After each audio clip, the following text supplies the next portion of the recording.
নমস্কার, রাজশ্রী চ্যানেলে সকলকে স্বাগত। আপনারা কে কেমন আছেন? আমি ভালো আছি। ঘুম থেকে উঠে যখন একরাশ ফুল দেখা যায় আর গাছ ভরে ফুল দেখা যায়, তখন মনটা অটোমেটিক্যালি ভালো হয়ে যায়। নিঃসঙ্গতা বলে আর কিছু থাকে না। তবে আমি অনেক দিন পর মনে হয় আপনাদের কাছে অনেকগুলো ভিডিও নিয়ে চলে এসেছি। রিপোর্টিং, বনসাই, নতুন করে পটিং, এমনকি ইনডোর প্ল্যান্ট, আউটডোর প্ল্যান্ট সব একসাথে ঝুড়ি ভর্তি করে নিয়ে এসেছি। চটপট গাছের ফুলগুলোকে তুলে ফেললাম। সত্যি বলতে কি, আমার বাড়িতে কোনো দিন তুলসী গাছের অভাব নেই। পারি তো সকলকে দিয়ে দিই। আর তুলসী গাছের অপচয় আমি তো পছন্দ করিই না। যত দিন খুশি আমি আমার কাছে রাখার চেষ্টা করি।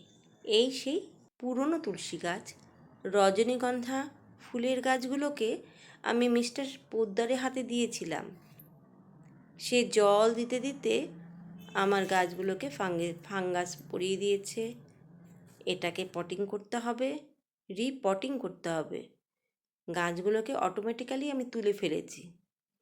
আর এই গাছগুলোকে আমি কিন্তু ইনডোর প্ল্যান্ট।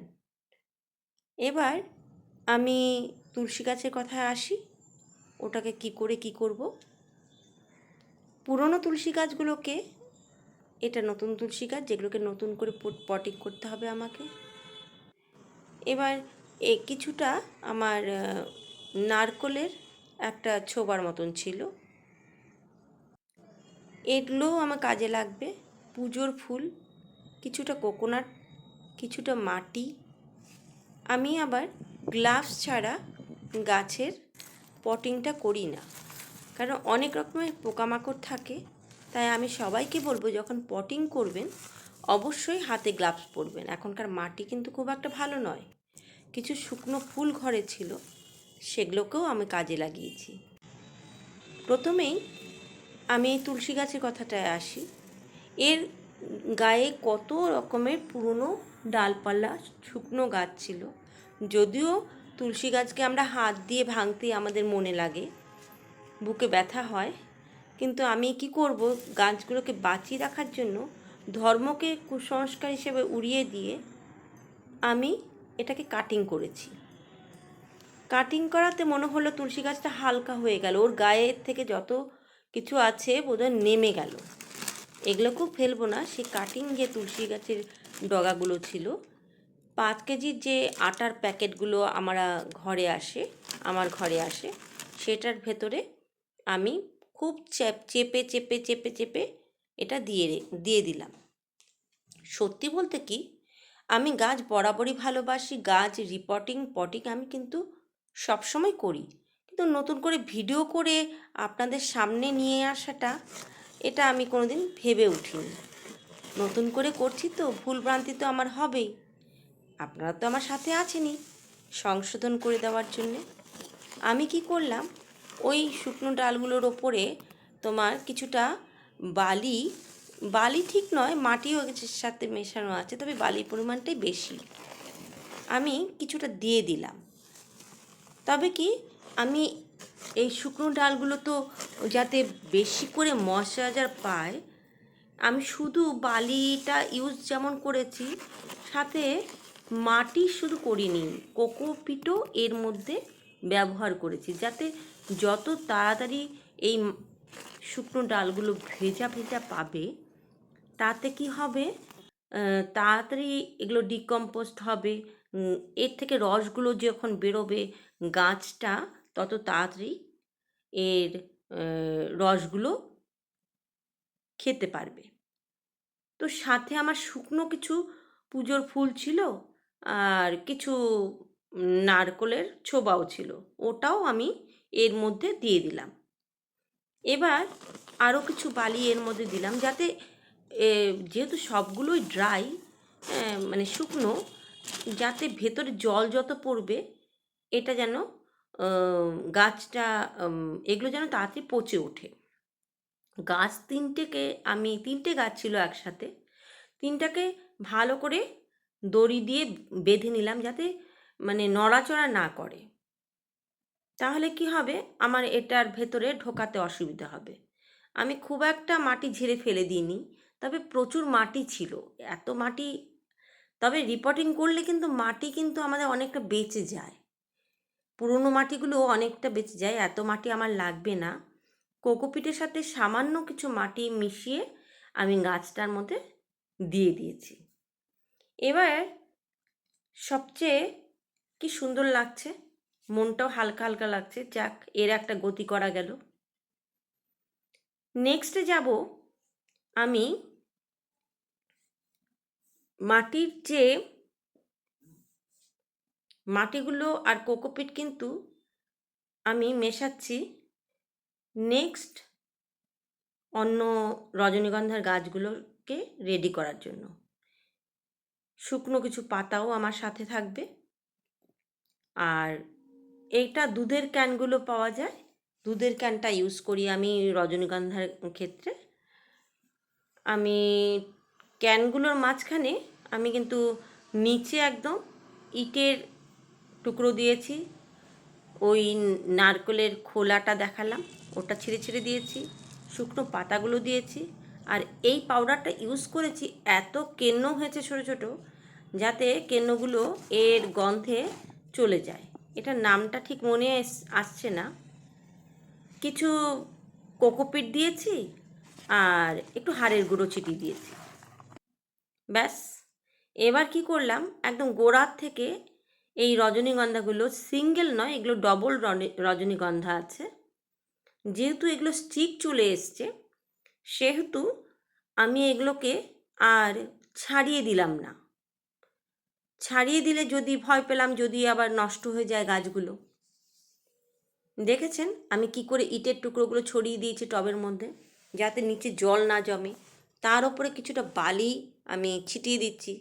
বালি ঠিক না, এর মধ্যে মাটি মিক্সড আছে, কিছু পাথর মিক্সড আছে, যাতে নিচে জল একদমই না জমে।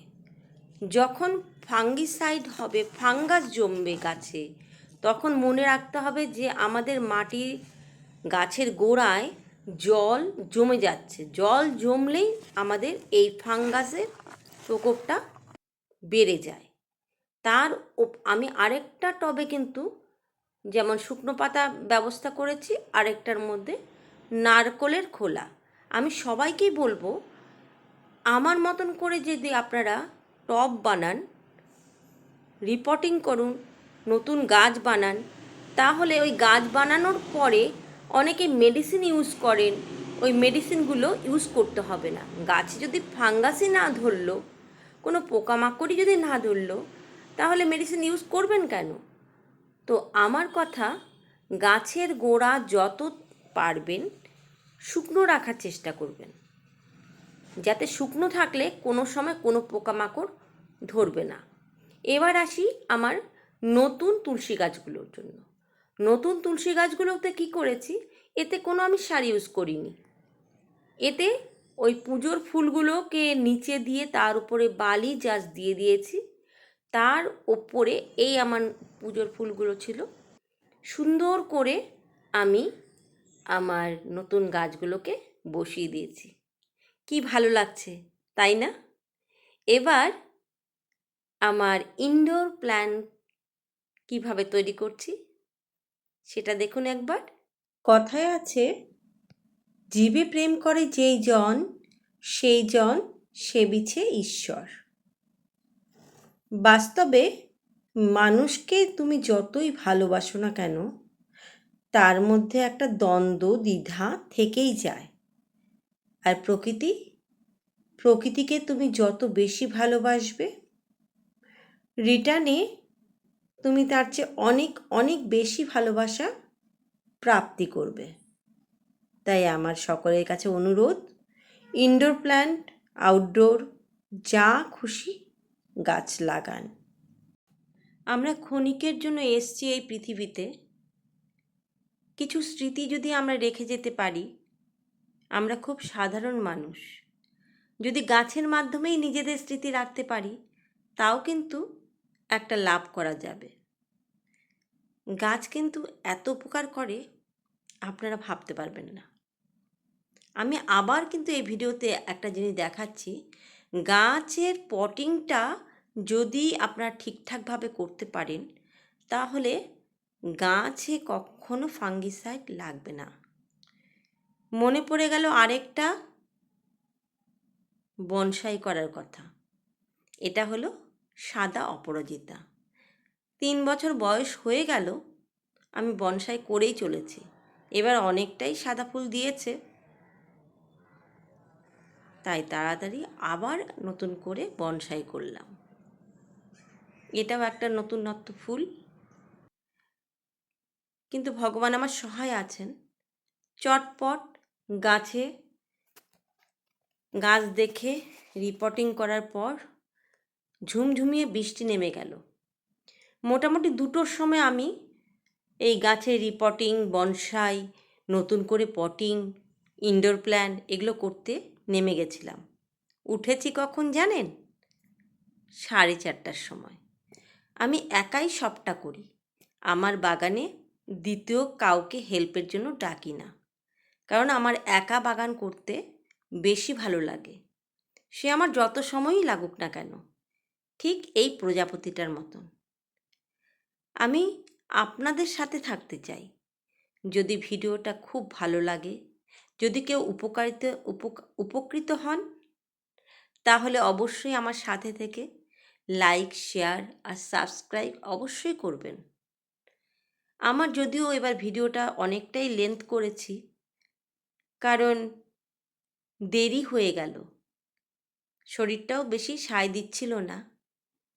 তবুও আপনারা সাথে আছেন, এটাই সবচেয়ে বড় কথা।